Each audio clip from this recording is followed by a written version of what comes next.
20 یونیو سال 2022 ساعت 09:20 دقیقه در کاوهخانه لولا واقع در خیابان رودکی 13 در پهلوی کینوتئاتر وطن بالون گاز مایع ترکیده در پی آن در درون کاوهخانه در مساحت 5 متر مربع سوختار به عمل آمده است. در ویدیویی که شاهدان به پرویز تیوی فرستادند دیده می شود که از درون این کاوهخانه دود بیرون می آید و بر اثر ترکیز شیشه های آن شکسته روی کوچه پر شیشه پاره شده است. وزارت کارهای داخلی رعایت نکردن طلبات قاعده های بی‌خطری را سبب ترکیش بالون گاز در کاوهخانه لولا نامید و گفت در نتیجه این حادثه یک شهروند جراحات سوزش بدن برداشته است ولی فوت آدمان به قید گرفته نشده است. این در حالی است که رادیوی آزادی از قبل شاهدان درباره جراحت برداشتن 4 نفر خبر داد.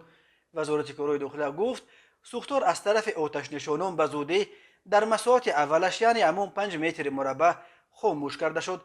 اکنون مقامات سوختار نشانی و دادستانی دوشنبه به سنجش سبب‌های ترکیش و سوختار در این کاوهخانه پرداختند.